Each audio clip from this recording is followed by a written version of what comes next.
인비절라인이라는 회사의 장치고요. 3주 됐습니다. 시작한 지. 제가 비록 치과의사지만 정말 전문적인 거 하나도 없이 환자분들 입장에서 정말 쉽게 3주 동안 느낀 점 그대로 다 설명을 드리려고 합니다.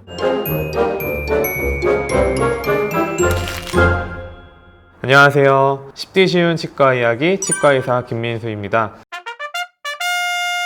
제가 이제 후기를 좀 들려드리면서 또 몇 가지 또 보여드리려고 하거든요. 일단 제가 장치를 좀 끼겠습니다. 지금 잠깐 빼놨고요. 이제 끼는 거 보여드릴게요. 끼는 거는 손으로 눌러서 끼셔야 돼요. 제가 이제 끼다 보니까 그럴 때 있어요. 이렇게 물어 낄 때가 있어요. 처음에는 정말로 치아에 억지로 들어가는 느낌이 들어서 이렇게 물면 조금 무리가 갈 수도 있고 장치가 변형이 될 수도 있는데 며칠 끼고 나면 잘 맞거든요. 이제 하면 안 되겠죠, 그러면? 근데 이제 제가 투명 교정을 시작한 다음에는 너무 불편하다 보니까 칫솔을 항상 들고 다녀요. 어디서 식사를 하든 바로 양치질을 하고, 브라켓 붙이면 양치질을 열심히 해도 관리가 잘 어렵고 충치가 생기는 경우도 많은데, 그런 면에서는 그 브라켓 붙이는 교정보다는 장점이 많은 것 같아요. 그리고 요거를 처음에 이제 새로운 장치로 갈아 끼면 그때그때 좀 아픈 부위가 달라요, 치아가. 왜냐면 그 주차에 따라서 특정 치아를 더 많이 힘을 가해서 밀어내는 것도 있고, 뭐 어떤 치아는 크게 이동을 안 하는 경우도 있기 때문에, 저는 첫 번째는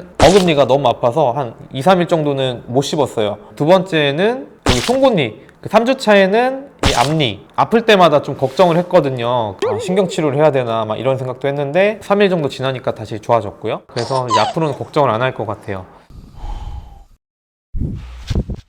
제가 생활하다 보니까 제일 불편한 게 뭐냐면, 밥 먹는 거는 오케이, 내가 빼고 양치질 하고 다시 끼고 할 수 있겠어요. 근데 이 사람이 중간중간에 물만 마시는 게 아니잖아요. 뭐 일하다 보면 커피도 마실 수 있고 콜라나 막 단 거나 주스 이런 것도 먹고 싶은데 너무 불편한 거예요. 그래서 사실 제가 커피는 그냥 막 마셔봤어요. 그래가지고 이렇게 됐어요. 잘 닦지도 못했고, 전국에 계신 교정과 치과의 선생님들이 뭐라고 할지 모르지만 제가 마셔볼게요.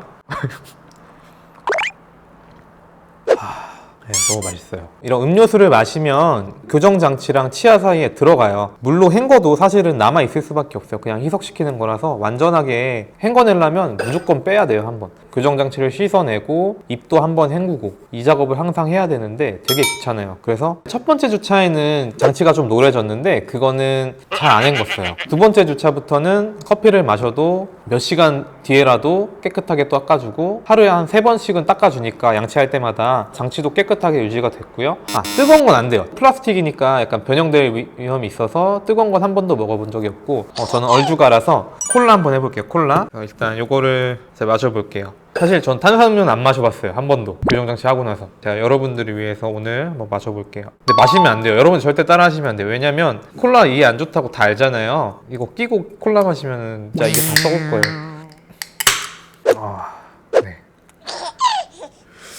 이러면 안 되겠죠? 어쩔 수 없이 드시는 경우에 최대한 빠르게 화장실로 가셔가지고 빼고 깨끗하게 다 닦아주셔야 될 것 같아요. 몇 시간 있으면 이거 금방 썩을 것 같아요, 정말로.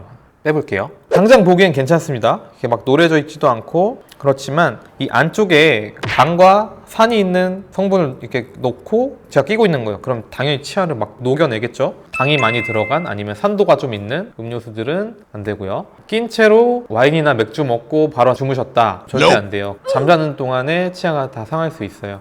세 번째로 보여드릴 거는 우유를 보여드리려고 했는데 우유를 준비 못해서 밥 대신 먹는 건데요. 단백질이 좀 들어가 있어요. 지금 운동을 하고 있어서 그것도 한번 제가 먹어볼게요. 누가 보는데 먹는 게 되게 힘든 것 같아요. 약간 걸쭉한 음료를 마셔봤는데요. 이런 거 먹으면 잘 안 닦여요, 사실. 막 뭐가 묻어 있어요, 거기에. 칫솔로 해도 잘 안 닦일 때도 있어요, 너무 많으면. 웬만하면 빼고 드시는 게 좋아요. 이거는 좀 지저분할 것 같은데 한번 빼보겠습니다. 이게 아마 멀리서 봤을 때는 모르실 수 있는데, 자세히 보면은 이 방금 먹은 음료에 찌꺼기가 남아있어요. 정말 하얗게 막 가루처럼 붙어있어요. 제 거지만 더럽습니다. 이건 헹구고 있습니다. 진짜 더러워. 이제 제가 착용했던 후기를 말씀을 드려볼게요. 첫 번째로 편합니다. 정말 편해요. 벗고 싶을 때 벗어놓을 수 있다는 거. 식사할 때 빼고 먹는다? 이건 정말 편한 거거든요. 그리고 안 보인다. 잘 안 보이시죠? 지금 끼고 있는 건데 뺐다 꼈다 할 수 있는 장점이 너무 크다, 티가 안 난다, 이런 것들이 엄청난 장점인 것 같고요. 근데 또 이제 좀 비싸요. 뭐 제가 정확히 얼마다라고 여기서 말씀을 드릴 수는 없지만 가격을 낮추고 싶어도 인비절라인 거기서 장치 비용을 너무 많이 받으니까 낮추기가 어렵습니다, 현실적으로. 이 두 박스가 몇백만 원짜리, 그리고 이게 이제 컴퓨터로 만들어서 오는 거기 때문에 좀 미세하게 안 맞을 수도 있지 않나 이런 생각을 했거든요, 저도. 근데 껴보니까 정말 잘 맞아요. 조금 더 틀리지 않고 정확하게 맞고 딱 꼈을 때 느낌도 괜찮고 그런 건 걱정하실 것 없을 것 같아요. 이게 이제 기간이 사람마다 다 다른데 저는 사실 25주밖에 안 되니까 6개월이면 끝나요. 보통은 3년도 걸릴 수 있고, 그리고 치아가 너무 많이 이렇게 삐뚤빼뚤 나신 분들은 이 투명 교정 장치를 해서 하기 어려운 경우도 있고, 하더라도 생각보다 더 고생을 하실 수도 있다고 합니다. 그런 것들은 자세하게 상담을 받아보셔야지 알 것 같아요. 장치를 잃어버리거나 파손되는 경우가 있을 거예요. 당연히 재제작해서 받을 수 있는데 미국에서 오다 보니까 이게 너무 오래 걸려요. 일단 기본적으로는 그 전에 쓰던 장치를 일단 끼고 계시면 치아가 다르게 이동하거나 다시 제자리로 가거나 이런 건 막을 수 있기 때문에 그렇게 하고 기다리시면 됩니다. 담당 치과의 선생님이 안내를 해주실 거예요. 그리고 장치만 낀다고 끝나진 않아요. 투명 교정도 결국 치아를 좀 작게 만들어 주거나 좀 많이 이동시켜야 될 때는 치아 사이를 좀 갈아내 준다거나 아니면 치아에다가 레진으로 동그랗게 볼처럼 조그맣게 딱 붙여놓는 게 있어요. 그걸 잡고 움직일 수 있도록 하는 게 있는데 그 과정을 저도 거쳐야 되거든요. 며칠 전에 치아를 가는 거는 했어요. 저는 이제 치아 사이가 너무 꽉 붙어 있어서 조금 고생을 했어요. 근데 이제 대부분은 그렇게까지 힘들다고는 안 하더라고요. 볼 같은 거를 다는 거는 저는 아직 안 했는데 그거는 한 다음에 후기를 말씀을 드릴게요. 그래서 장치만 끼는 게 아니라 뭔가 해야 되긴 해야 되는구나, 이렇게까지는 알고 계셔야 될 것 같아요. 투명 교정 장치로 교정이 끝나면 그 뒤로는 다 똑같아요.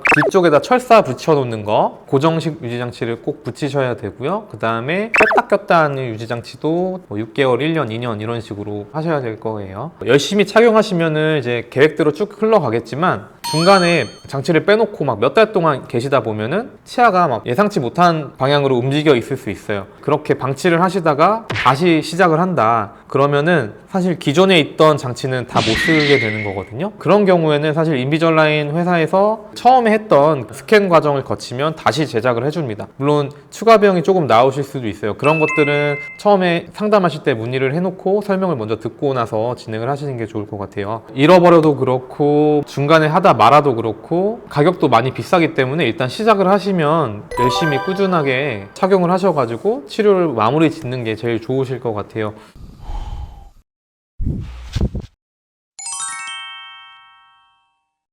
제가 얼마 전에 이제 스트리핑이라는 그 시술을 받았어요. 그거는 뭐냐면 교정을 할 때 치아 공간이 부족해서 치아가 삐뚤빼뚤 나는 경우가 많아서 치아를 조금씩 갈아줘서 치아 크기를 작게 만들고, 그래서 이제 빈 공간을 확보해주는 시술이라고 보시면 되고요. 제가 받아보니까 치실이 잘 안 들어가는 치아도 있고 치실이 잘 들어가는 곳도 있었는데, 치실이 잘 안 들어가는 곳은 치아 사이가 이제 꽉 붙어 있다는 건데 여기를 갈아낼 때 진동이 너무 심해가지고 조금 힘들었고, 그리고 치아를 갈아내기 때문에 이가 뭐 시릴 수도 있지 않나 이런 걱정을 하실 수 있어요. 0.01mm, 0.05mm, 0.1mm 뭐 이런 식으로 아주 조금만 갈아내는 거여서 시리거나 하는 증상은 없어요. 다만 하고 나면 처음에는 이제 치아 사이가 벌어져 있으니까 음식물이 잘 낀다거나 뭔가 어색할 수도 있어요. 발음이 좀 샌다거나. 이제 치료를 받다 보면 점점점 치아 사이가 다시 좁아지니까 점점 좋아지고 있는 것 같습니다. 그리고 스트리핑 같은 경우는 인비절라인 교정 치료를 받든 브라켓을 붙이고 하는 교정 치료를 받든 환자 케이스에 따라서 공간이 좀 부족하다, 아니면 뭐 앞니가 너무 커 보인다, 이런 경우에는 다 시행이 되고요. 뭐 인비절라인 이어서 하는 건 아니에요.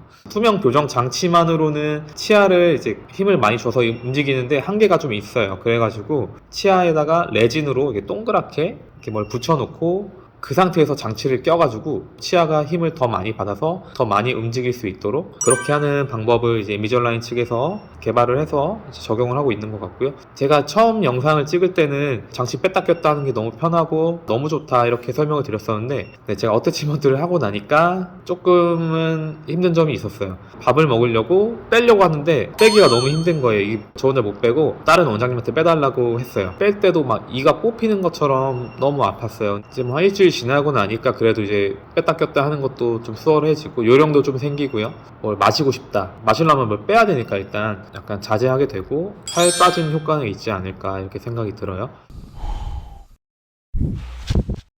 지금까지 이제 인비절라인에 대해서 설명을 좀 드렸어요. 제가 3주 동안 해봤을 때는 그렇게 어렵진 않거든요. 여러분들이 인비절라인을 많이 고민 중이신 분들이 있을 텐데 관심 있으신 분들은 뭐 가까운 치과 같은 데 가셔가지고 상담을 받아보시면 좋을 것 같아요. 지금까지 쉽게 쉬운 치과 이야기 치과의사 김민수였습니다. 제 영상이 도움이 되셨으면 구독, 좋아요 부탁드릴게요. 안녕.